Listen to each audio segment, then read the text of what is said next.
Hello friends, welcome back to your own YouTube channel e learning with Priyal. This is Priyal Bhati. कैसे हैं आप लोग? I hope बहुत ही अच्छे होंगे, अपने एग्जाम्स की प्रिपरेशन भी बहुत अच्छे से कर रहे होंगे। सो गाइज, आज हम बात करने वाले हैं अपने सेशन में फाइलम कॉर्डेट्स की क्लास एवीज के बारे में। इसे प्रीवियस लेक्चर में मैमल्स पढ़े हैं। फाइलम कॉर्डेट्स ऑलमोस्ट कंप्लीट हो चुका है, सिर्फ इसमें 2 क्लास बाकी हैं, that is amphibia and reptilia. So आज हम बात करने वाले हैं क्लास एवीज के बारे में। एग्जाम को टारगेट करें टीजीटी और पीजीटी बायोलॉजी। कोई भी क्वेश्चन यदि इस सेशन से बाहर आए तो प्लीज़ कमेंट्स में जरूर बताना, बिकॉज हम यह थ्योरी पोर्शन में वही पॉइंट इंक्लूड करते हैं जो कि एग्जाम ओरिएंट पॉइंट होते हैं। सो बात करते हैं आज के पॉइंट्स की जो एवीज के बारे में है।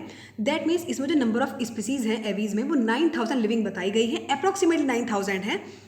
जैसे कि देखो, लेटिन में एविस का मतलब होता है बर्ड, वहीं ग्रीक वर्ड की बात करें, ग्रीक वर्ड में ओनिस का मतलब होता है बर्ड। तो एवीज यानी कि बर्ड, और बर्ड किस में रखे थे? फाइलम कॉर्डेट्स की एवीज क्लास में रखे जाते हैं। नेक्स्ट बात करते हैं ऑर्निथोलॉजी क्या होती है। बहुत इंपॉर्टेंट पॉइंट से बन जाता है आपके एग्जाम के पॉइंट ऑफ व्यू से कि ऑर्निथोलॉजी है क्या। कई बार पूछा गया एग्जाम्स में। Ornithology is the study of birds, यानी कि बर्ड्स की स्टडी जिसमें हम करते हैं उसको क्या कहा जाता है? ऑर्निथोलॉजी। वहीं अगर बात करते हैं ऊलॉजी, तो ऊलॉजी क्या है? Is the study of birds egg, यानी कि जो पक्षियों के अंडों का अध्ययन किया जाता है उसको क्या कहा जाता है? ऊलॉजी।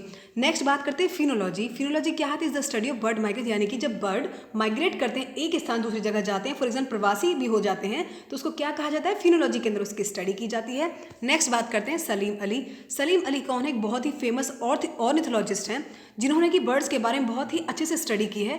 उन्हें बर्ड मैन ऑफ इंडिया भी कहा जाता है, और ये हमारे लिए प्राउड की बात है कि वो हमारे इंडिया से हैं। सो बर्ड ओरिजिनेट हुए हैं toward the end of Jurassic period. देखो, मैंने कल आपको मेसोजोइक एरा के बारे में बताया था कि जो मेसोजोइक एरा है उसमें 3 पीरियड होते हैं, that is Triassic, Jurassic and Cretaceous. हमने 3 पीरियड्स के बारे में पढ़ा था। वही जो ट्रायसिक पीरियड है उसमें कौन ओरिजिनेट हुए थे? मैमल्स ओरिजिनेट हुए थे।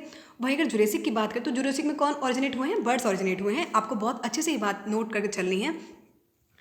एक एक पॉइंट बहुत ही एग्जाम के व्यू से बहुत ज़्यादा इंपॉर्टेंट है। पूरी प्लेलिस्ट बनी हुई है, वहाँ जाकर आप सेशन ले सकते हैं। टीजीटी पीटी के अकॉर्डिंग अप्रॉक्सीमेटली 50 से ज़्यादा वीडियोज़ हैं वो जो पड़ी हुई है चैनल पर, और पूरी पीडीएफ टेलीग्राम चैनल पर आपको मिल जाएगी।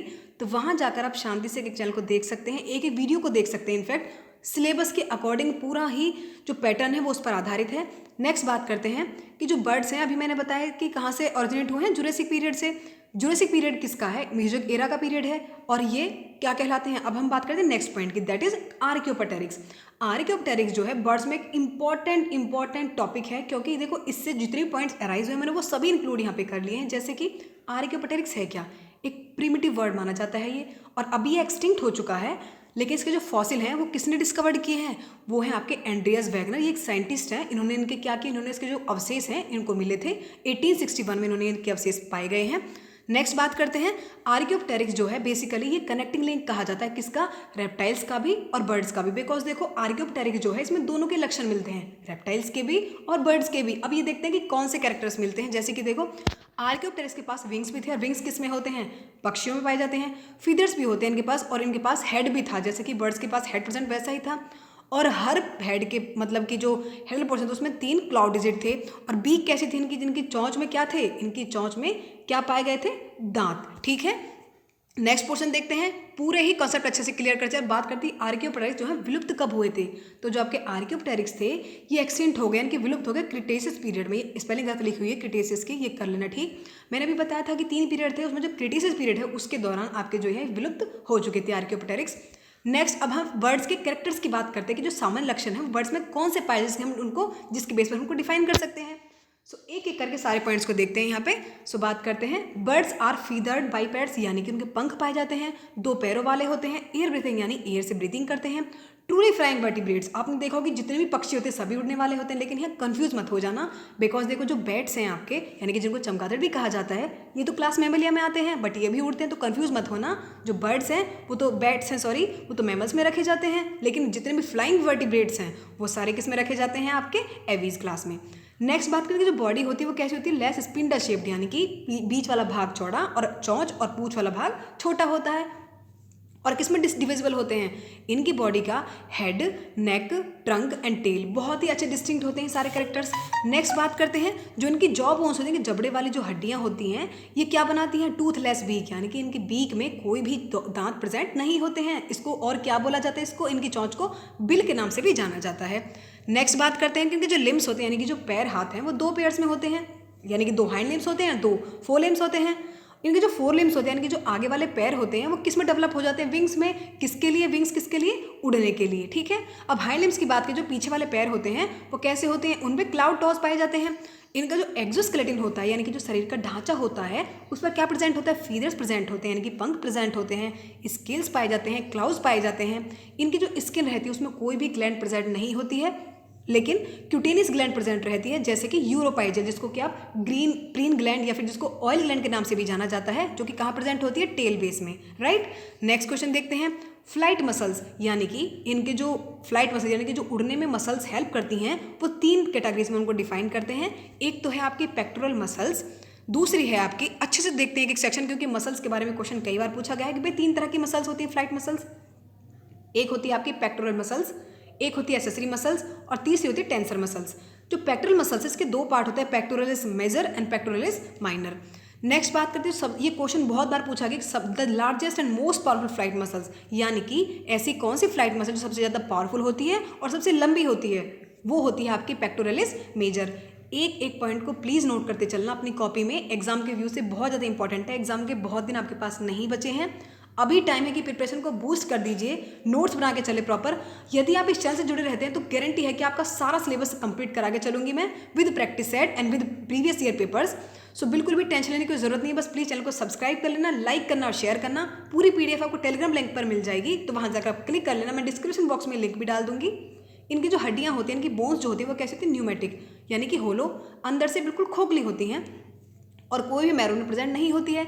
अब बात करते हैं स्कल की, यानी कि जो इनका खोपड़ी वाला पोर्शन होता है वो मोनोकॉन्डाइलिक होता है, यानी कि सिर्फ एक ही ऑसिपिटल प्रेजेंट होता है, जैसे कि रेप्टाइल्स में भी। तो याद रखना कि रेप्टाइल्स में और बर्ड्स में दोनों ही आरबी के नाम से याद कर लेना कि आरबी में वो कॉन्डाइलिक कैसा रहता है? मोनोकॉन्डाइलिक, यानी कि सिर्फ एक ही ऑसिपिटल प्रेजेंट रहता है।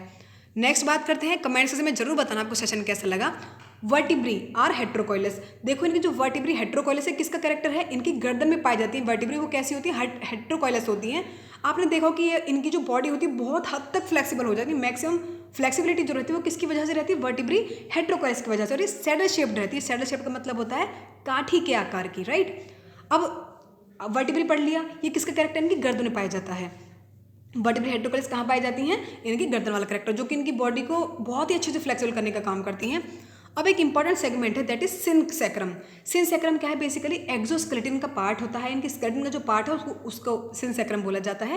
ये किसके फ्यूजन से बनता है? जो पोस्टीरियर थोरैसिक चैम्बर होता है, lumbar sacral and anterior caudal vertebrae, जब ये आपस में फ्यूज होते हैं सारी चीजें, तो क्या फॉर्म करते हैं? सिन सैक्रम, जो कि किसका पार्ट होता है? स्केलेटन का, राइट। नेक्स्ट बात करते हैं, जो लास्ट की 3 और 4 टेल वर्टिब्री होती हैं। देखो वर्टिब्री पूरी बॉडी में प्रेजेंट रहती है, इनकी जो बैक वाला पोर्शन होता है, तो जो लास्ट की 3 और 4 वर्टिब्री होती है वो फ्यूज करके क्या बनाती हैं? पाइगोस्टाइल, ये भी याद रखना है। नेक्स्ट क्वेश्चन है स्टर्नम। देखो हमारी स्टर्नम प्रेजेंट होती है, क्रिब्स को जोड़ने का काम होता है, वही किधर प्रेजेंट रहता है? जो स्टर्नम होता है लार्ज होता है, और उसमें क्या क्या प्रेजेंट रहता है? वर्टिकल मिड वेंट्रल कील। ये क्या करते हैं? फाइट मसल्स को ज्वाइंट करने का काम करते हैं। अब एक इंपॉर्टेंट सेशन जैसे कि क्लेवाइकल और एक सिंगल इंट्राइवल, ये फ्यूज करके क्या बनाते हैं? फॉर्क्यूला। फॉर्क्यूला बेसिकली इसको विश बोन के नाम से भी जाना जाता है, मैरीथॉड बोन के नाम से भी जाना जाता है, ठीक है। बिल्कुल माला जैसी शेप होती है उसकी फॉर्क्यूला की, ठीक है। नेक्स्ट पॉइंट देखते हैं, ईसोफेगस। अब यहाँ पे आपका डाइजेस्ट सिस्टम का पोर्शन स्टार्ट हो चुका है बर्ड्स के बारे में। हम बहुत ही अच्छे से स्टडी करने वाले हैं, एक एक पॉइंट मोस्ट इंपॉर्टेंट है एग्जाम के व्यू से। ईसोफेगस डायरेक्ट होता है किसमें? क्रॉप में। क्रॉप क्या है? डाइजेशन का पार्ट है, जिनको किसका स्टमक भी बोल देते हैं, छोटा, जो कि क्या काम करता है? ईसोफेगस किसका काम करता है? क्विक फीडिंग करता है, स्टोरेज का काम करते हैं खाने को। नेक्स्ट बात, जो क्रॉप होता है इनकी बॉडी का, जो क्रॉप वाला पोर्शन होता है, क्या सिक्रेट करता है? Pigeon milk during breeding season के दौरान, ठीक है। नेक्स्ट बात का जो स्टमक होता है वो किस में डिवाइड होता है? ग्लैंडुलर, प्रीवेंट्रिकुलस और मस्कुलर गिजार्ड में, जो इनका स्टमक वो डिवाइड होता रहता है। जंक्शन जो होता है, यानी कि जहाँ स्मॉल इंटेस्टाइन और जो आपके रेक्टम होते हैं, जहाँ स्मॉल इंटेस्टाइन और रेक्टम जिस जॉइंट पर जाकर जंक्शन होता है उसको क्या कहा जाता है? उसको रेक्टल केसिक बोला जाता है, राइट। एक एक पॉइंट अच्छे से देखकर चलना है। नेक्स्ट पॉइंट, अब यहाँ एक चीज़ याद रखनी कि इनमें कोई भी गॉल ब्लैडर प्रेजेंट नहीं होता है बर्ड्स में, लाइक पीजन की तरह कोई भी गॉल ब्लैडर प्रेजेंट नहीं होता है। रेस्पिरेशन कैसा होगा? रेस्पिरेशन होगा इनका एयर सैक्स के थ्रू होता है। जो एयर सैक होते हैं इनकी बॉडी में, वो इनके वेट को रिड्यूस कर देते हैं। जब आप देखो कोई भी लाइट चीज़ है, देखो सारे पक्षी उड़ते हैं, जो लाइट वेट के पक्षी तो बहुत ऊंचाई तक उड़ते जाते हैं, तो इनकी बॉडी में जो एयर सैक प्रेजेंट है वो इनकी बॉडी के वेट को रिड्यूस करने का काम करते हैं। लैरिंक्स यानी कि जो गले वाला पोर्शन होता है उसमें कोई भी वोकल कॉर्ड्स प्रेजेंट नहीं रहती है, राइट। अब देखो, ये जो साउंड बॉक्स होता है जहाँ से इनकी वॉइस जनरेट होती है उसको क्या कहा जाता है? उसको सिरिंग्स कहा जाता है, जो कि क्या प्रोड्यूस करता है? जो कि वॉइस प्रोड्यूस करता है। और सिरिंग्स को कई बार पूछा गया कि प्रेजेंट कहाँ होता है, तो सिरिंग्स है आपका ये ट्रैकिया यानी कि जो हमारा पाइप होता है और ब्रोंकी, इनके जंक्शन प्रेजेंट होता है। तो कहाँ प्रेजेंट है syrinx? Junction of trachea and bronchi के जंक्शन पर क्या प्रेजेंट होता है? सिरिंग्स। नेक्स्ट बात करेंगे, जो हार्ट होता है वो कंप्लीटली 4 चैम्बर्ड है। और 4 चैम्बर्ड हार्ट किस में प्रेजेंट होता है? मैमल्स में, क्रोकोडाइल्स में। हमने कल क्लासिफिकेशन में चीज़ पढ़ी थी ना अच्छे से, तो याद रखने के पॉइंट को बिल्कुल अच्छे से। इनके पास भी कैसा होता है? 4 चैम्बर्ड हार्ट होता है। हमने मैमल्स में एक बात पढ़ी थी कि साइनस वेनोसस जो होता है वो एब्सेंट रहता है। वही बर्ड्स के केस में बहुत सारी सिमिलरिटीज़ है ना कॉर्डेट्स में, कि जो साइनस वेनोसस है वो भी इनमें भी एब्सेंट होता है। एरिथ्रोसाइट यानी कि जो आरबीसीज होती हैं इनमें कैसी होती है? माइन्यूट ओवल यानी कि अंडाकार शेप होती है और न्यूक्लिएटेड रहती हैं। वही मैमल्स में कैसी थी? ए न्यूक्लिएटेड यानी कि में न्यूक्लियस प्रेजेंट नहीं था, लेकिन बर्ड्स के आरबीसीज में न्यूक्लियस प्रेजेंट होता है, राइट। अब एक बात इंपॉर्टेंट डबल मार्क कर लेना इसे, कि जो ब्लड होता है बर्ड्स का उसको रिचेस्ट ब्लड बोला जाता है पूरे एनिमल किंगडम में, बिकॉज जो बर्ड्स के ब्लड होते हैं उनमें बहुत ज़्यादा आरबीसीज पाई जाती है, इतनी किसी भी एनिमल के उसमें नहीं पाई जाती हैं। तो याद रखना बिल्कुल अच्छे से, इनको क्या कहते हैं? Richest blood in the animal kingdom, right. It has more RBCs per cubic M of blood than in any other elements, यानी कि किसी भी एनिमल में इतनी आरबीसीज नहीं पाई जाती हैं ब्लड में जितनी कि बर्ड्स की उसमें प्रेजेंट होती हैं ब्लड में। नेक्स्ट बात करते हैं, जो किडनीज होती हैं इनकी किडनीज कैसी होती है? मेटानेफ्रिक, जो कि 3 लोब में डिवाइड रहती हैं। यूरेटर किस में? ओपन यूरेटर जो होता है आपका क्लेविका में वो होता है। और इनके पास जो यूरिन ब्लैडर वो एब्सेंट होता है, यानी कि जो यूरिन ब्लैडर है वो कैसा रहता है? कंप्लीटली एब्सेंट होता है। एक्सक्रीशन कैसा होता है? एक्सक्रीशन यूरिकोटेलिक, यानी कि यूरिक एसिड को ये लोग क्या करते हैं? सिक्रीट करते हैं। और मैमल्स को कमेंट्स में बताना मैमल्स किसको सिक्रीट कर रहे थे, हमने कल पढ़ा था ना, तो रिवीजन भी हो जाएगा अच्छे से। क्रेनियल नर्व्स जो रहती है इनके अंदर, बर्ड्स के अंदर क्रेनियल नर्व्स जो रहती है वो 12 पेयर्स रहती है, यानी कि टोटल कितनी हुई? 24। नेक्स्ट बात करते हैं ऑल्फैक्टरी ऑर्गन। ऑल्फैक्टरी ऑर्गन का मतलब सेंस ऑफ स्मेल, यानी कि नोज और नेजल कैविटी कैसी रहती है? बहुत ही पुअरली डेवलप्ड रहती है। और इनके पास सिर्फ एक सिंगल ऑसिकल प्रेजेंट होता है जो कि ऑर्गन का काम करता है। नेक्स्ट इनकी आई होती है, इनकी आंख में निक्टिटेटिंग मेम्ब्रेन रहती है जो कि हमारे अंदर वेस्टिजियल है, बट इनकी आंख में क्या प्रेजेंट रहती है? निक्टिटेटिंग मेम्ब्रेन रहती है, जिसको क्या कहते हैं? पैक्टिन।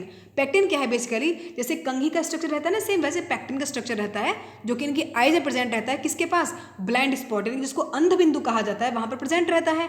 पैक्टिन हेल्प किस में करता है? जो पैक्टिन रहता है, जो उनकी आईबॉल होती है उसको नरिश करने का काम कौन करता है? Pectin, right. अब पैक्टिन सब में प्रेजेंट होता है सभी बर्ड्स में, लेकिन जो कीवी बर्ड है, कीवी जो बर्ड होता है उसमें पैक्टिन एब्सेंट रहता है, बाकी सभी बर्ड्स में ये प्रेजेंट रहता है, राइट। सेक्सी जो रहते हैं सेपरेट रहते हैं, यानी कि फीमेल सेक्शन अलग बॉडी में और मेल सेक्शन अलग बॉडी में, बट कुछ डाइमॉर्फिज्म होते हैं, जैसे कि पैरट में और पीकॉक में डाइमॉर्फिज्म देखा गया है। नेक्स्ट देखते हैं फीमेल कैसे होते हैं, कि फीमेल अंडे देने वाले होते हैं और इनमें सिर्फ एक ही सिंगल ओवरी और ओविडक्ट फंक्शन रहती है। डिफरेंट पार्ट ऑफ ओविडक्ट के कई पार्ट होते हैं जो कि डिफरेंट सिक्रीट करते हैं, जैसे कि इनके जो ओवरी का पार्ट होता है फीमेल वाला बर्ड का, ऑस्टियम, जो कि सिक्रीट करता है डेंस एल्ब्यूमिन। मैग्नम ये क्या सिक्रीट करता है? White albumin. यूट्रस क्या सिक्रीट करता है? यूट्रस सिक्रीट करता है कैल्केरियस शेल। नेक्स्ट बात करें जिनके एग के जो बर्ड होते हैं, यानी कि जो बर्ड्स के जो एग होते हैं वो कैसे होते हैं? क्लियोडोइक। क्लियोडोइक का मतलब होता है किससे कवर रहते हैं? कैल्केरियस शेल से कवर रहते हैं। मैक्रोलेसल यानी कि योग की मात्रा कैसी होती है? इनमें कम होती है। मैक्रोलेसल किसे बोलते हैं? योग की मात्रा कम होती है। टीरोलेसेथल यानी कि जो किनारों पर डिस्ट्रीब्यूशन जो होता है योग का वो किस तरह का होता है? टीरोलेसेथल, किनारों पर ज़्यादा होता है, बीच में कम होता है। नेक्स्ट बात करते हैं एग कैसे डेवलप होते हैं। जो एग डेवलप होते हैं एक्सटर्नल इंक्यूबेशन के द्वारा डेवलप होते हैं। आपने देखा होगा कि जो एग हैं इनको ज़रूरत है, तो आपने देखा होगा कि जब ये मादा क्या करती है, जब ये बच्चे देती हैं तो इन पर फीड करती है, इनको ऊपर बैठने का काम करती है, अंडे को सेने का काम करती है बेसिकली, तो इनक्यूबेशन जरूरत पड़ती है, राइट। क्लीवेज कैसा होता है? क्लीवेज होता है डिस्कोइड और मीरोब्लास्टिक टाइप का क्लीवेज होता है। डेवलपमेंट कैसा होता है? डेवलपमेंट होता है डायरेक्ट और पेरेंटल केयर में बहुत ज़्यादा देखी गई है। आपने देखा भी होगा कि जो पेरेंटल केयर है बहुत अच्छे से डेवलप रहती है। माँ बाप मतलब जब तक कि बच्चे उड़ने तक का काम मतलब उड़ने तक सक्षम ना हो जाए तब तक उनको फीड करती है इनकी मादा, ठीक है, माँ जो होती है इनकी। नेक्स्ट बात करते हैं जो एक्स्ट्रा एम्ब्रियोनिक मेम्ब्रेन रहती है वो उनमें प्रेजेंट होती है। एक्स्ट्रा एम्ब्रियोनिक मेम्ब्रेन हमने देखो क्लासिफिकेशन जब किया तो उसमें अच्छे से पढ़ा था कि कौन कौन एमनियोट होते हैं। एमनियोट होते हैं जिनमें कि एक्स्ट्रा एम्ब्रियोनिक मेम्ब्रेन प्रेजेंट होती है, राइट। जो मेल बर्ड रहते हैं उनके पास क्या प्रेजेंट रहता है? एब्डोमिनल टेस्टिस, और वो क्या कंडक्ट करने का? भाई टेस्टिस का काम करते हैं, स्पर्म को कंडक्ट करने का काम करते हैं, इनके पास ही प्रेजेंट होते हैं वो। कॉपुलेटरी ऑर्गन सभी बर्ड्स में एब्सेंट होते हैं, सिर्फ जो रेटिटी होते हैं, गीज होते हैं, डक्स होते हैं उनमें प्रेजेंट होते हैं। नेक्स्ट पॉइंट जो फीदर्स होते हैं, इनके जो पंख होते हैं वो सिर्फ किसमें पाए जाते हैं? जो उनमें पंख होते हैं वो केराटिन के बने हुए होते हैं, ठीक है। और हमारे अंदर जो हमारे बाल होते हैं जो हाथ पे हाथ पर प्रेजेंट होते हैं वो केराटिन के बने होते हैं। इनके पास 4 तरह के फीदर्स पाए जाते हैं, जैसे कि क्विल फीदर्स, कॉन्टोर फीदर्स, फिलोप्लम्स और डाउन फीदर्स। अब सबके अलग अलग फंक्शन, जैसे कि क्विल फीदर्स का काम होता है, क्विल फीदर्स जो होते हैं उसको क्या कहते हैं, रेमाइड्स कहा जाता है। क्विल फीदर जो टेल में प्रेजेंट हैं अगर, उनको रेट्राइसिस कहा जाता है। फाइलोप्लूम और डाउन फीदर जो है वो किस में हेल्प करते हैं, बॉडी के टेम्परेचर को कंट्रोल करने में हेल्प करते हैं, यानी कि इंसुलेशन में हेल्प करते हैं। बर्ड्स जो हैं सबसे पहले वर्टिब्रेट हैं जो कि कैसे थे, वार्म ब्लडेड थे। वहीं अगर मेमल्स की बात करें तो मेमल्स भी कैसे होते हैं, वार्म ब्लडेड। वार्म ब्लडेड को क्या कहा जाता है, हीमोथर्मा, जो कि अपनी बॉडी के टेम्परेचर को कंट्रोल कर सकते हैं, किसी भी मीडियम में ले जाओ उन्हें। ठीक है, तो हमने सारे कैरेक्टर्स यहाँ पढ़ चुके हैं। नेक्स्ट सेशन में इसका प्रैक्टिस सेशन लेके, तब तक प्लीज चैनल को लाइक करना, शेयर करना, सब्सक्राइब करना। Thanks for watching, bye.